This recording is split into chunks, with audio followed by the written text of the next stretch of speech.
Salut YouTube, aujourd'hui je vous parle de Vermine, un film français d'horreur réalisé par Sébastien Vanissek. Alors c'est un premier long métrage pour ce jeune réalisateur qui s'en sort plutôt pas mal. Il va y avoir beaucoup de jeunes acteurs. Ça va parler un peu de jeunes dans une tour, donc c'est un peu des jeunes de cité. Donc il va y avoir Jérôme Niel. Jérôme Niel, vous avez pu le voir dans Balles perdues 2 notamment, mais il a été dans d'autres œuvres. Finnegan Oldfield, c'est un acteur franco-britannique.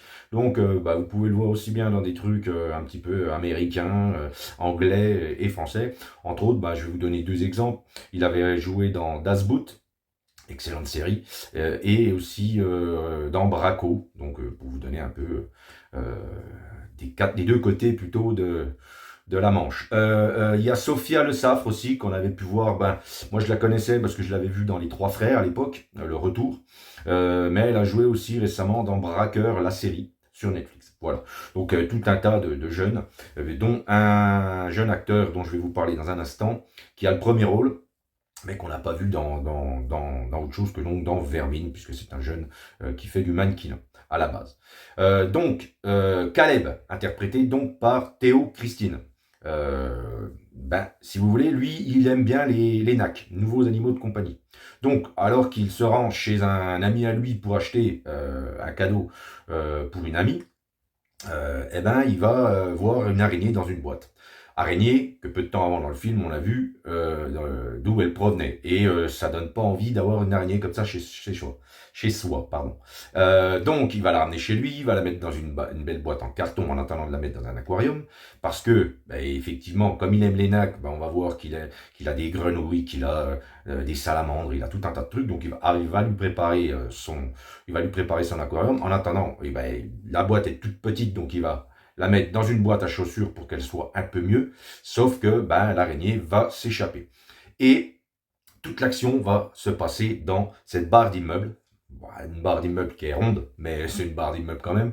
Et donc, on va être amené à rencontrer un petit peu tous les personnages, tous les habitants de cette barre d'immeuble, juste avant que l'action vraiment ne commence, parce que cette araignée va se reproduire, va piquer quelqu'un, et puis plus ça va aller, plus les araignées vont se reproduire, il va y en avoir, mais alors des centaines et des centaines, de tailles plus ou moins différentes.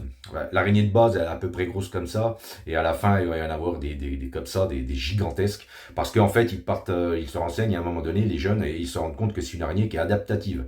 Donc plus ou moins, si elle est confrontée à du danger ou pas, les araignées suivantes, sur la portée suivante, va pouvoir s'adapter à la situation un petit peu hostile qu'elle peut rencontrer.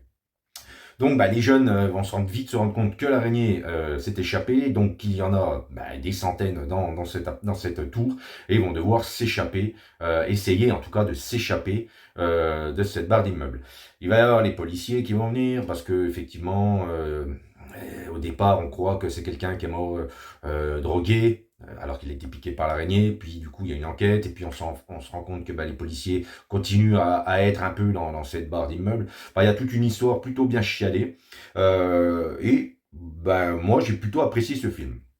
J'ai plutôt apprécié ce film, qui n'est pas exempt de défauts, mais bon, quel film est exempt de défauts, je ne sais pas. En tout cas, c'est une belle première réalisation, et coup de chapeau, je change un peu de sujet, mais je fais une petite digression vite fait, mais coup de chapeau à tous ces jeunes réalisateurs français qui cette année sortent un peu des sentiers battus français, à savoir les comédies.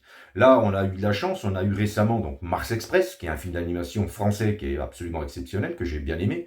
On a eu Gueule Noire, alors c'était pas une première réalisation, c'était une troisième réalisation, mais c'est pareil, c'est un jeune acteur qui nous propose autre chose que du film comédie. Et là, donc, Sébastien Vanissek qui nous propose ce film, et du coup, ça laisse, je pense, des possibilités pour de futures réalisations et une future génération donc de réalisateurs qui vont nous proposer peut-être autre chose, qui va nous amener un petit peu plus sur ce que le spectateur attend, à savoir, oui, du film d'horreur, du film d'action ou autre. On a aussi les Trois Mousquetaires dans un autre domaine, qui, pareil, n'est pas exempt de défauts, mais nous propose quand même du beau spectacle et des choses un peu différentes des films, on va dire des comédies qu'on nous sert et nous resserre, et des fois qui sont même indigestes. Bref, j'en reviens au film.